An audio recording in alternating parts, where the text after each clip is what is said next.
প্রতিটি বাঙালির কাছে মিষ্টির দোকানের সেই পরিচিত গন্ধটা খুব চেনা। খাস্তা হিঙের কচুরির সুগন্ধ, আর সেই গন্ধের সাথে ওতপ্রোতভাবে জড়িয়ে আছে আলু ছোলার ডালের তরকারি। এটি কেবল একটি পার্শ্বপদ নয়, বরং একটি কচুরি খাওয়ার সম্পূর্ণ অভিজ্ঞতাকে পূর্ণতা দেয়। এই তরকারির প্রতিটি গরসে যেন শৈশবের স্মৃতি, উৎসবের আনন্দ আর পুরনো কলকাতার আমেজ ফিরিয়ে আনে।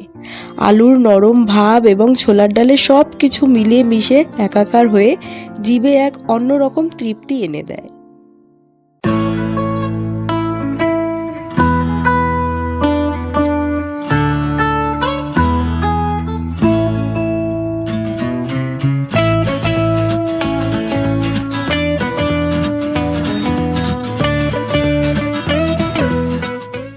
রান্না শুধু পেট ভরানো নয়, রান্না হলো ভালোবাসা। টুকিটাকি ব্যঞ্জনে আপনাদের সকলকে ওয়েলকাম। আজ আমি আপনাদের সাথে শেয়ার করব সেই বিখ্যাত মিষ্টির দোকানের মতো হিঙের কচুরির সাথে ঝাল ও মিষ্টি সহযোগে যে স্পেশাল তরকারি দেওয়া হয় তারই রেসিপি। এই তরকারি বানাতে খুব বেশি উপকরণ প্রয়োজন হয় না, কিন্তু সঠিক মশলার ব্যবহার এবং পরিমাণটাই আসল। চলুন তাহলে দেখে নিই সেই সুস্বাদু এবং ঐতিহ্যবাহী নিরামিষ তরকারিটি তৈরি করতে আমাদের কি কি উপকরণ লাগছে। খোসা সমেত আলুগুলো এইভাবে বড় করে চৌকো চৌকো করে কেটে নিতে হবে।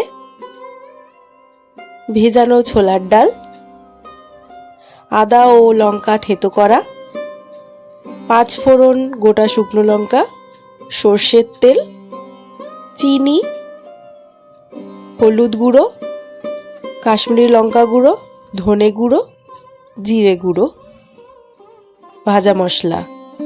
প্রথমে আমি যে ছোলার ডালটা ভিজিয়ে রেখেছিলাম সেটা প্রেসারে সিটি মেরে নেব। আমি কিন্তু ডালটা 2 ঘন্টা আগে ভিজিয়ে রেখেছিলাম, সেটা এখন সেদ্ধ করে নিতে হবে।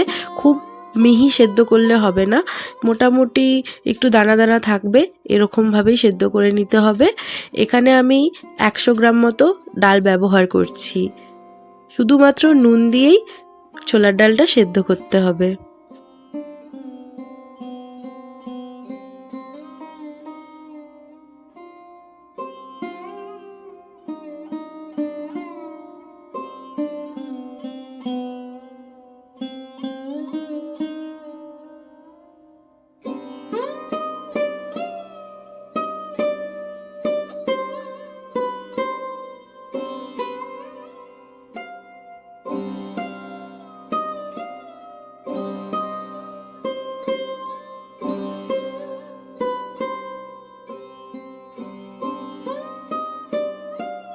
সিটি পড়ে গেছে, আমি 2টো সিটি দিয়ে নিয়েছি। যেহেতু ছোলার ডালটা আমার ভিজানো ছিল সেই জন্য আমি অল্প সিটি দিয়েছি।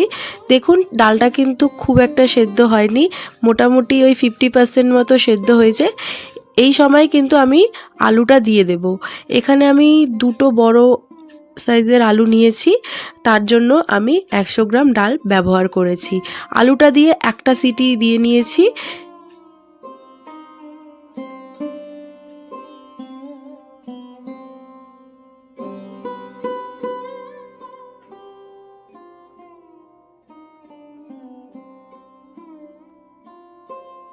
আলু আর ডাল 80% সেদ্ধ রাখতে হবে, বাকিটা ওই মশলার সাথেই সেদ্ধ হয়ে যাবে। এই যে আমি একটা আলাদা জায়গায় তুলে রেখেছি। এরপর মশলা কষানোর পালা। আপনারা চাইলে কিন্তু আলুটা তেলে ভেজে মশলার সাথে কষিয়েও ব্যবহার করতে পারেন, কিন্তু আমি সময় যাতে বাঁচে সেই জন্য আলু ডাল একসাথে সেদ্ধ করে নিয়েছি। দোকানে কিন্তু সচরাচর সেদ্ধ করেই করে। এবার আমি কড়াইতে সর্ষের তেল দিয়ে দিলাম। এখানে 1 চামচ সর্ষের তেল আমি ব্যবহার করছি, আমার যতটা তরকারি হবে সেই পরিমাণে। তো তেলটা ভালো মতো গরম হয়ে গেলে এবার তেলে ফোড়নগুলো যাবে। আমি তো ফোড়নের জন্য 5 ফোড়ন আর শুকনো লঙ্কা ব্যবহার করছি। আপনারা চাইলে এই জায়গায় হিংও দিতে পারেন, কিন্তু আমি হিং আর দিইনি, যেহেতু আমরা হিঙের কচুরির সাথে খাবো সেই জন্য আমি হিংটা আর দিইনি। অনেক জায়গায় দোকানে হিং ব্যবহার করে, আবার অনেক দোকানে হিং ব্যবহার করে না।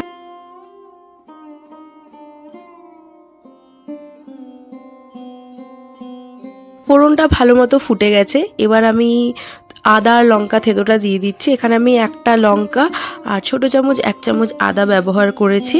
যে যেরকম ঝাল খান সেইভাবেই ঝালটা এখানে দেবেন। আমরা খুব একটা ঝাল খাই না, সেই জন্য আমরা ঝালটা একটু কমই রেখেছি। এবার আমি ততক্ষণ নেড়ে যাব যতক্ষণ না মশলাটা থেকে আদার গন্ধটা চলে যাচ্ছে।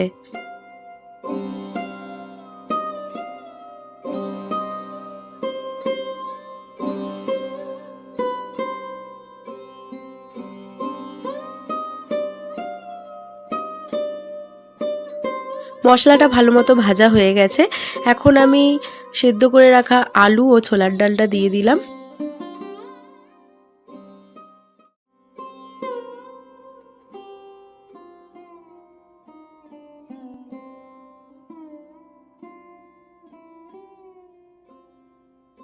কষানো মশলাটার সাথে ভালো মতো করে আলুটা নেড়ে নিতে হবে, যাতে আলু আর ছোলার গায়ে মশলাটা ঢুকে যায়।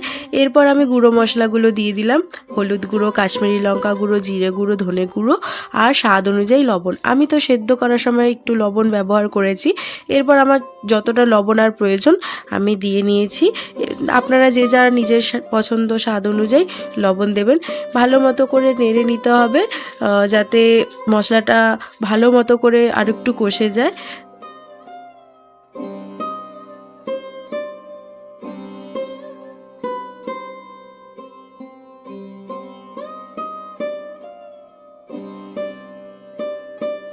ভালো মতো নেড়ে চেড়ে এবার আমি একটা ঢাকনা দিয়ে ঢেকে দেবো।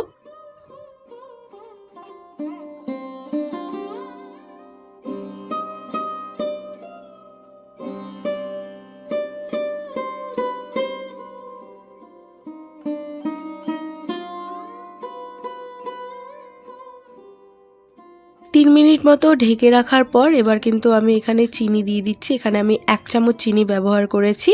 দোকানে তরকারিগুলো কিন্তু ঝাল মিষ্টি ব্যালেন্স করেই ওরা করে, মিষ্টির দোকানে খেতে ওই জন্য আরও বেশি ভালো লাগে। তো আমি এখানে আমার যতটা তরকারি সেই অনুযায়ী আমি 1 চামচ চিনি ব্যবহার করলাম। এবার আমি এখানে গরম জল দিয়ে দিচ্ছি। আমি গরম জল দিচ্ছি কারণ গরম জলে কিন্তু তরকারিটার স্বাদ আরও ভালো আসে। আপনারা যে কোনো রান্নাতে যদি গরম জল ব্যবহার করেন, মানে যেটাতে ঝোলের প্রয়োজন, দিয়ে দেখবেন আপনারা ঠান্ডা জলের থেকে গরম জলের যে তরকারিগুলো আরও সুন্দর খেতে লাগে। আমি জলটা দিয়ে একটু নেড়ে চেড়ে আবার ঢাকা দিয়ে দিলাম। ভালো মতো তো দেখুন ফুটে গেছে আর ঝোলটা একটু টেনে নিয়েছে। খুব একটা শুকনো শুকনো করবো না, হালকা আমি গ্রেভি রাখবো। এবার ভালো মতো করে একটু নেড়ে চেড়ে নিতে হবে। দেখুন কালারটাও কিন্তু অসম্ভব সুন্দর এসছে, খুব একটা লাল লাল আসেনি। যেরকম হলুদ হলুদ তরকারিটা হয় দোকানে সেইভাবেই এসছে কিন্তু কালারটা, আর খুব সুন্দর গন্ধ ছাড়ছে তরকারিটা দিয়ে। এবার আমি ভাজা মশলাটাও দিয়ে দিচ্ছি। আপনারা যদি এই ভাজা মশলার রেসিপিটা দেখতে চান সেটা কিন্তু আমার চ্যানেলে দেওয়া আছে, আপনারা চাইলে ভিজিট করে দেখতে পারেন। আমি ডেসক্রিপশানে লিঙ্কটা দিয়ে দেব। আমি তাও মুখে বলে দিচ্ছি, এখানে আমি জিরে, ধনে, শুকনো লঙ্কা আর গোটা গরম মশলা ব্যবহার করেছি ভাজা মশলাটাতে। এই ভাজা মশলাটা দেওয়ার পর তরকারির রঙটা দেখুন আরও সুন্দর চলে এসেছে, আর গন্ধটাও কিন্তু সত্যি অসম্ভব ছাড়ছে। আমার কিন্তু তরকারিটা পুরোপুরি তৈরি হয়ে গেছে। দেখুন গরম গরম ধোয়া উঠছে তরকারিটা দিয়ে। আমি এবার আলাদা একটা পাত্রে নামিয়ে নিলাম।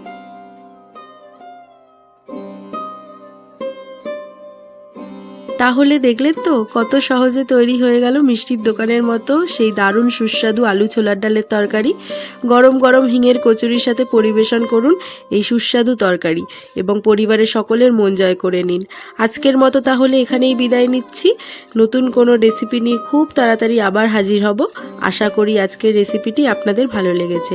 বাড়িতে অবশ্যই এটি তৈরি করে দেখবেন এবং কেমন হলো আমাকে কমেন্ট করে জানাবেন। ভিডিওটি ভালো লাগলে একটি লাইক দিন, বন্ধুদের সাথে শেয়ার করুন এবং আমার চ্যানেলটি সাবস্ক্রাইব করতে ভুলবেন না। পাশে থাকা বেল আইকনটি প্রেস করে দিন, তাহলে আমার নতুন সব ভিডিও নোটিফিকেশন সবার আগে আপনার কাছে পৌঁছে যাবে। আর যারা ভিডিওটি ফেসবুক থেকে দেখছেন তারা অবশ্যই পেজটি ফলো করে দেবেন। সবাই ভালো থাকবেন, সুস্থ থাকবেন। ধন্যবাদ।